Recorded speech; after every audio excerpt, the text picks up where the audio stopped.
Hello friends, welcome to my channel Priya's kitchen. இன்றைக்கி நம்ம கிச்சனில் ஒரு சூப்பரான ஸ்வீட் ரெசிபி தான் பார்க்க போகிறோம். தர்பூசணி தோலை வச்சு ஒரு அல்வா ரெசிபி எப்படி செய்கிறதுன்னு பார்த்துடலாம். அதுக்கு முன்னாடி நம்ம சேனலை சப்ஸ்கிரைப் பண்ணாதவங்க சப்ஸ்கிரைப் பண்ணிக்கோங்க. பக்கத்தில் இருக்க பெல் பட்டனை டேப் பண்ணிக்கோங்க. இப்போ வாங்க வீடியோ போகலாம். பாருங்கள், இந்த மாதிரி தர்பூசணி தோல் எடுத்து வச்சுருக்கோம் வாஷ் பண்ணி. இது மேலே இருக்க அந்த க்ரீனிஷாக இருக்க பார்ட்டை வந்து நம்ம சீவி எடுத்துகிட்டு போகிறோம். அந்த ஒயிட் பார்ட் தான் நமக்கு அல்வா செய்ய தேவை. ஸோ அதை சீவி எடுத்தாச்சு. இதை சின்ன சின்ன பீஸாக கட் பண்ணி ஒரு மிக்சர் ஜாரில் சேர்த்து நல்லா ஃபைன் பேஸ்ட்டாக அரைச்சி எடுத்துகிட்டு வந்துடலாம். இது நம்ம ஃபில்டர் பண்ண போகிறதில்ல, நம்ம அப்படியே தான் சேர்க்க போகிறோம். ஸோ ஃபைன் பேஸ்ட்டாக அரைச்சி எடுத்துகிட்டு வந்து ஒரு பவுலில் ட்ரான்ஸ்ஃபர் பண்ணி எடுத்து வச்சுக்கலாம். 6-7 முந்திரி பருப்பை சின்ன சின்ன பீஸாக கட் பண்ணி எடுத்து வச்சுக்கலாம் கார்னிஷிங்க்கு. இப்போ ஒரு பேனில் 2 டீஸ்பூன் நெய் சேர்த்துக்கலாம்.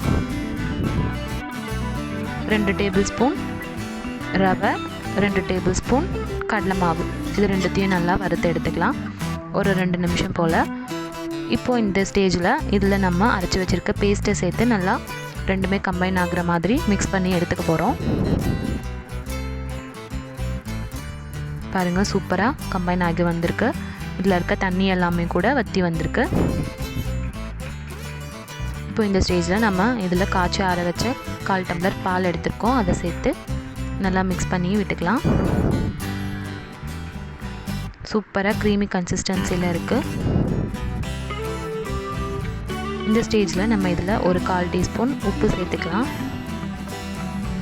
நம்ம சுகர் சேர்த்தோன்னா அதை தூக்கி கொடுக்கறதுக்கு தான் நம்ம சால்ட் சேர்க்குறோம். ஸோ 1/4 டீஸ்பூன் போல் சேர்த்து நல்லா மிக்ஸ் பண்ணி விட்டுட்டு ஒரு 5-6 டேபிள் ஸ்பூன் சுகர் சேர்த்து நல்லா மிக்ஸ் பண்ணி விட்டுக்கலாம்.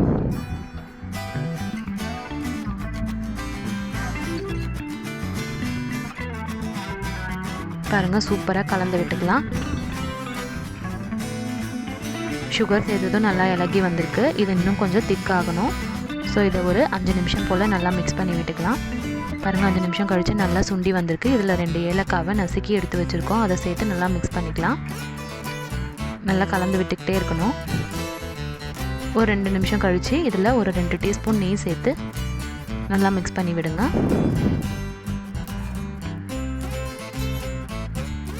நல்லா அந்த ஓரங்களெல்லாம் எடுத்துக்கிட்டு நல்லா மிக்ஸ் பண்ணி விட்டுக்கலாம்.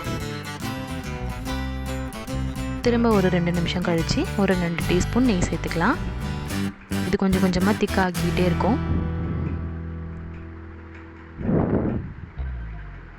பாருங்கள், சூப்பராக மிக்ஸ் ஆகி வருது. ஒரு 5 நிமிஷம் கழித்து ஒரு டீஸ்பூன் நெய் சேர்த்து நல்லா மிக்ஸ் பண்ணி எடுத்துக்கலாம். இப்போ இதில் நம்ம கட் பண்ணி வச்சுருந்த முந்திரியை ரோஸ்ட் பண்ணி எடுத்து வச்சுருக்கோம் நெய்யில். அதையும் சேர்த்து நல்லா கிளறி எடுத்துக்கலாம். பாருங்கள், நல்லா பேனில் ஒட்டாமல் திக்காகி வந்திருக்கு. அவ்வளோதான். இந்த கன்சிஸ்டன்சியில் நம்ம ஸ்டவ்வை ஆஃப் பண்ணிடலாம். சூப்பரான தர்பூசணி தோல் அல்வா ரெடி ஆகிடுச்சு. நிஜமாகவே இதை யாராலுமே கண்டுபிடிக்க முடியாது தர்பூசணி தோலை தான் செஞ்சதுன்னு. நீங்கள் செஞ்சு பார்த்துட்டு எப்படி இருக்குன்னு எனக்கு கமெண்ட்ஸில் சொல்லுங்கள். பாய்.